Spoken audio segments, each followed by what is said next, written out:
என்னதான் நம்ம ஷார்ப்பாக புத்தி கூர்மையாக மைக்கில் பேசினா கூட மைக்கில் பேசிட்டதுனால அது புத்திசாலித்தனம் ஆகிடாதுங்கிற ஒரு பழி உமையில் இருக்குது.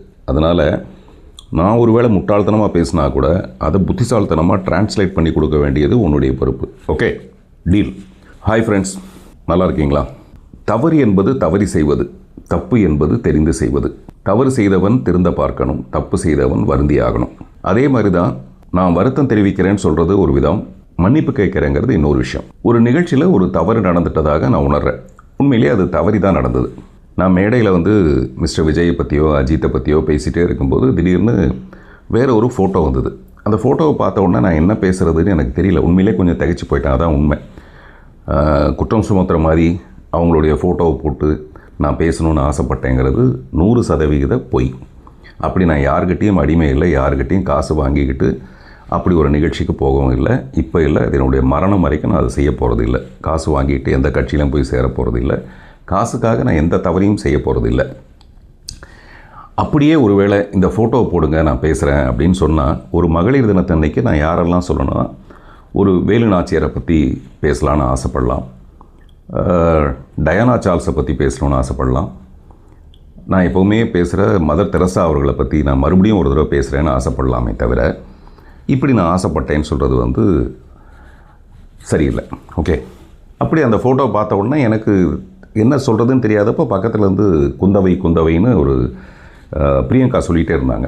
ஏன்னா அது பொன்னியின் செல்வனில் அந்த கேரக்டராக இருந்ததுனால எனக்கு டக்குன்னு அது ஒரு வார்த்தை ஜாலமாக என்ன தோணுச்சு அப்படிங்கிறத மீறி, அந்த நான் நிகழ்ச்சிக்கு வந்திருக்கும்போது கலைவாண நகரத்தில் இன்னும் ஒரு 1/2 மணி நேரம் அவங்க இங்கே உட்காருங்கன்னு சொல்லும்போது நான் உட்காந்து மொபைலில் நோண்டிகிட்டு இருந்தேன். அப்போது திரு அந்தணன், வலைபேச்சில் இருக்கிற அந்தணன் அவர்கள் சொல்லிகிட்டு இருந்தார். இதே நிகழ்ச்சியை பற்றி சொல்லிகிட்டு இருந்தார். இப்போ விஜய் எவ்வளோ உயரத்துக்கு போயிருக்காரு, அடுத்து அவர் தாங்கிற அளவுக்கான ஒரு பெரிய உயரத்தை அடைய போகும்போது இந்த பெண்மணி என்ன பண்ணியிருக்கணும்? இந்த பெண்மணிக்கு 40 வயசு ஆகிடுச்சு, 40 வயசுக்கு மேலே ஆகிடுச்சு. அவங்களாவது என்ன பண்ணியிருக்கணும்? நான் வரலப்பா, நீ போயிட்டு வா, அதனால ஒரு இமேஜே கெட்டு போய்டும்ல சொல்லியிருக்கணும். அவங்க வீட்டிலே இருந்துட்டு அவர் அனுப்பி வச்சுருந்தா நல்லா இருக்குமே. இந்த மாதிரி நிறைய பேர் பேசுகிறாங்க. அதில் ஒரு பத்திரிக்கையாளர் கூட என் கூட பேசும்போது என்ன சொன்னார்னா, மேட்சிங் புடவையே வாங்கி கொடுத்தா கூட அந்த புடவையை கட்டிட்டு நான் வீட்டில் இருக்கிறேன், நீங்கள் போயிட்டு வாங்கன்னு எல்லாம் சொல்லியிருக்கணும். இப்படி நிறைய செய்திகள் வந்துக்கிட்டே இருந்தது.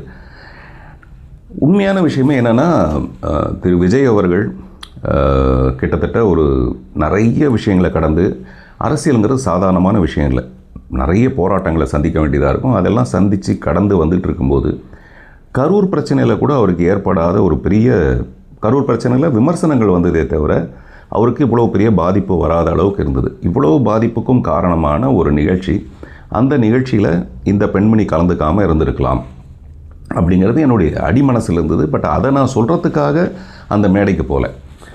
அந்த மேடைக்கு நான் எதுக்காக போனேன், அங்கே யாரெல்லாம் பேச இருந்தேன், ஏன்னா அது என்கிட்ட ப்ரீ பிளான்டு விஷயம், என் கையில் கொடுக்கப்பட்டது. அதை பற்றி நான் அடுத்த விஷயத்தில் சொல்கிறேன். அதனால் எனக்கு இவங்களுடைய ஃபோட்டோவை போட்டு பேசணுங்கிற அளவுக்கு ஒரு பெரிய லட்சியம்லாம் எனக்கு கிடையாது. குந்தவைன்னு இவங்க வீட்டிலேயே குந்த வச்சுருக்கலாம், வெளியில் வந்ததுனால பாருங்கள் எவ்வளோ பெரிய பிரச்சனை ஆகிடுச்சுங்கிறது ஒரு பெரிய ஆதங்கம், உண்மையிலே பெரிய ஆதங்கம், அவ்வளோதான். அதனால தான் நண்பர் சமுத்திரகனி கூட அவர் பேசும்போது, நீ யார்கிட்ட உன்னோட ஈகோவை காட்டுற, எதுக்காக இவ்வளோ பெரிய ஈகோ, யாரை மிரட்ட பார்க்குற நீ, எதுக்காக அப்படின்னு அவர் பேசுனது அவரும் காசு வாங்கிட்டு பேசலை. அவரும் ஒரு ஆதங்கத்தில், ஒரு அன்பின் மிகுதியில் தான் அவரை அறியாமல் பேசுகிற ஒரு விஷயமும்.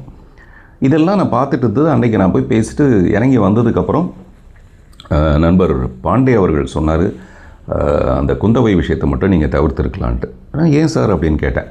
நீங்கள் பாருங்கள், நாளைக்கு பாருங்கள் அப்படின்னாரு.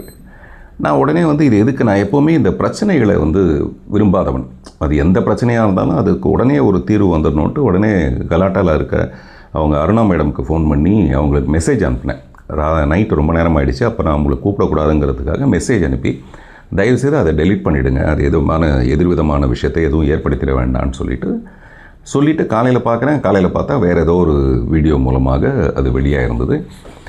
அது என்ன மாதிரியான ஒரு பெரிய பாதிப்பை போக போக ஏற்படுத்திச்சுன்னா, நான் சொன்னது ஒரு பெண்மணியை பற்றி, ஒரு 3வது மனுஷியை பற்றி, எனக்கு சம்மந்தமே இல்லாத ஒரு 3வது மனுஷியை பற்றி.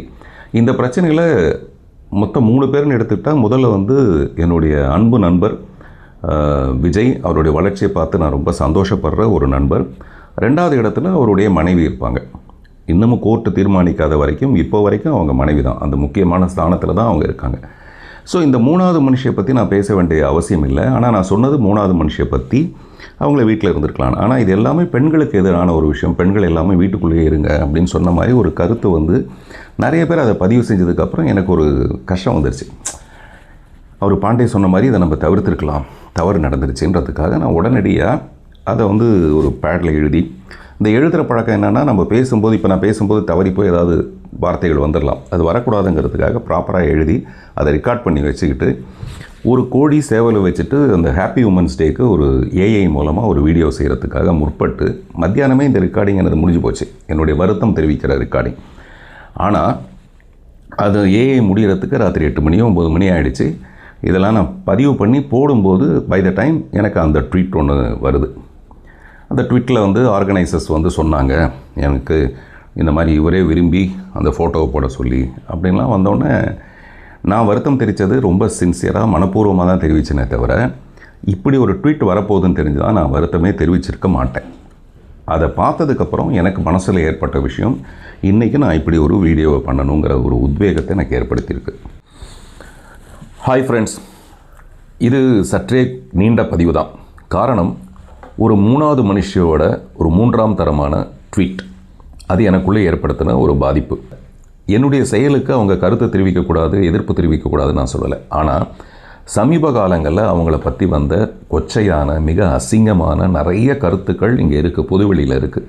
ஒரு கட்சியோட தலைவர் உட்பட அவங்கள பேசின விஷயங்களுக்கு, விமர்சனங்களுக்கு எல்லாத்துக்குமே அவங்க பதில் சொல்லியிருந்தாங்கன்னா நான் இதை வரவேற்றிருப்பேன். எதுக்குமே சொல்லாமல் எனக்கு மட்டுமே அவங்க கண்டனத்தை தெரிவித்ததுனால நான் வந்து வருத்தம் தெரிவிக்கிறேன்னு சொன்னதே தப்புன்னு நிறைய பேர் கண்டனம் தெரிவிச்சிருக்காங்க. நீங்கள் ஏன் சார் வந்து அதுக்கு வருத்தம் தெரிவிக்கணும், நீங்கள் ஏன் அதை மன்னிப்பு கேட்கணும்? அதில் நிறைய குரூப் ஆரம்பிச்சிருக்காங்க. வி ஸ்டாண்ட் வித் பார்த்திபன் ஒரு ஹேஷ்டேக்லாம் ஆரம்பிச்சிருக்காங்க. அந்த நண்பர்கள் எல்லாருக்கும் நன்றி. காரணம், இது என் நன்மைக்கு பக்கத்தில் நீங்கள் இல்லை, உண்மைக்கு பக்கத்தில் இருக்கீங்கன்றதுக்காக நான் உங்களை பாராட்டுறேன். அதில் என்ன உண்மைனா,